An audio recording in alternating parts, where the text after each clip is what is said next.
I think recovery it's not about finding let's just use the word peace. It's not about finding a sense of peace that you stay in. Balance is not, I'm on both feet standing still. Balance is like this, right? And as we're taking risks in life, as we should, to really build awesome lives, sometimes we're going to feel way off kilter. But the recovery process is to be able to recognize when I'm out of balance sooner or out of peace sooner and return to it quicker, recover again and again, and have the tools to know, what are the emotional conditions that I might be facing on every day, and what am I made of, and who am I that might bring to that? So, for instance, something I give to a lot of my clients is, we call it like the emotional weather forecast.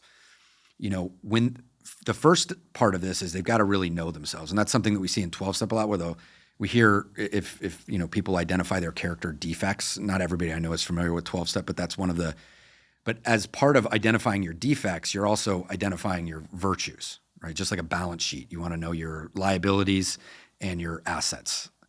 And sometimes those things sometimes they change. And if something that's a liability in this situation might be an asset in this situation, right? Like if uncontrolled anger and violence in my home when my kids do something wrong, and I'm not doing this, but it is a liability. If my family's attacked, it's an asset, right? So understanding what these defects and virtue or assets and liabilities are, so that I really know myself. And that can be through a process of sharing with others. And in the 12-step, that's how they do it. We do it in therapy all of the time to kind of know who I am. Actually, there's a line in one of the AA literature that Bill Wilson wrote, and he gives a definition of humility, and it goes something like this: that humility is an honest recognition of who and what we've become, followed by a deep desire to become who we can be.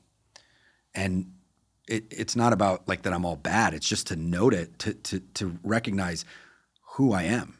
If I don't know where I'm starting, I can't know. Just like finding directions. If I asked, to get directions to the studio, and your team started giving me directions from over the canyon, but I was, south of here, they're going to give me the directions to turn left on this road and right on this, and I'm not going to know how to get there. I'm going to be disoriented. I'm going to feel lost.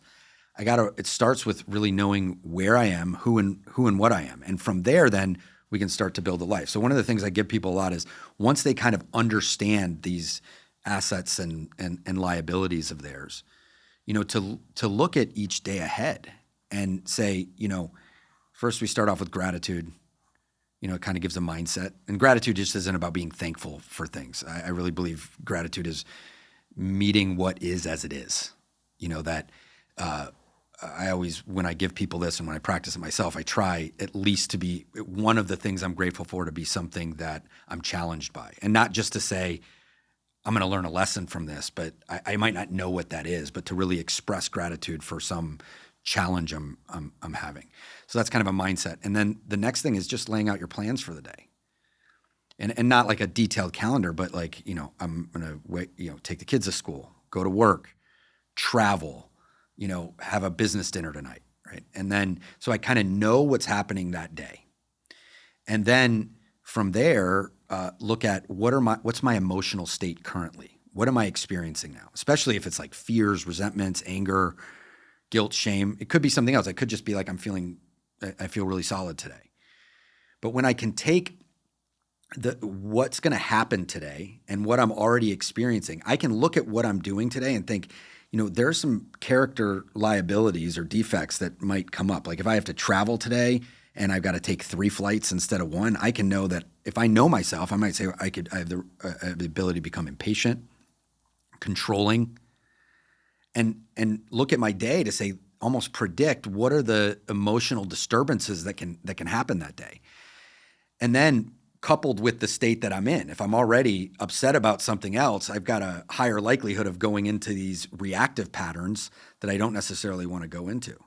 And so, much like going on a trip where I would look and see what the weather is going to be, if it's going to be, looks like it's going to be rainy the whole time I'm there, I'm going to pack a raincoat. Now that doesn't mean I'm not going to get wet, But once I start getting wet, I can go get my raincoat and put it on. Same thing in this. The last part of it is to look for what I'm going to watch for because of my plans and my emotional state. Now I know that I have to watch for being like maybe short or controlling. I want to watch for these character defects or liabilities. And then what do I want to strive for? I'm going to strive for being patient, tolerant, kind. Now, just because I write this down, just like the rain jacket, doesn't mean I'm not going to experience these things. But when I can look at like a day as an example, I can break it down and in a chunk where, I'm not going to be shocked by I'm being impatient. And as soon as I get impatient, I can remember, this is what this is what I want to watch out for today. What do I need to, and I wanted to strive for being tolerant and patient. So then I can, use one of the tools that I might have that I've laid out. It might just be if I'm in the airport, walk away, take a breath, and recognize and remind myself, this is what I'm striving for today. And in this exercise, we're putting out in front of us what we might be experiencing based on what we know about ourselves and what we've learned about ourselves. And when we can do that, we can start living each day a little bit better, or at least I find this with my clients, that they can chunk it down and say, they're not surprised by these emotional reactions. And like I said earlier, we want to help people. I try to help people learn how to feel bad, to recognize that, okay, I'm feeling disturbed. I'm in a reaction. Let me lean into it rather than run away from it. And we run away from it in different ways. I mean, snapping at the lady at the counter, or, might be someone that now I just totally withdraw and don't say anything. Yeah, numbing out is very common nowadays. Yeah.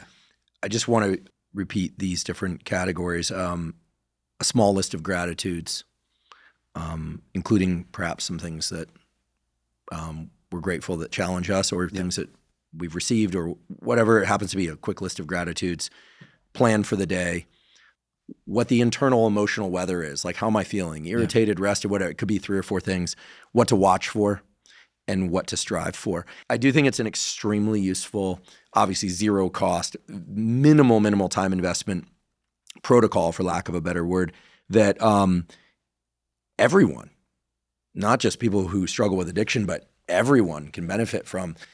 Because I think we tend to be so conscious of like what to look for, what to strive for coming out of a morning journaling or a great night's sleep. But then, it's amazing how by 3 p.m. somebody cuts us off in traffic, or we're being bombarded with too many things, and all of a sudden we're not necessarily unpeeled, but we're not our best self.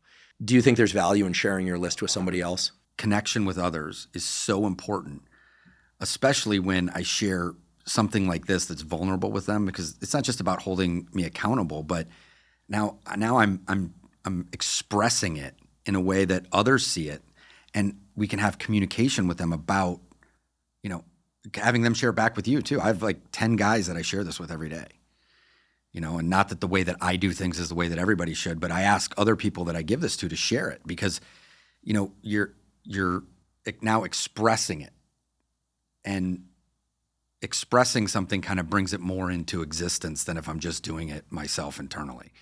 And we've got to put these things in front of us, because we will forget very quickly, or like you said, coming out of a morning journaling or meditation session feels great. I think most people decide to make a change and then, on one day, and then they don't think about it again in the way that they thought about it for months. Like it happens every year on New Year's. They're not putting it out in front of them every day to be a reminder of what I'm going after, what's important to me.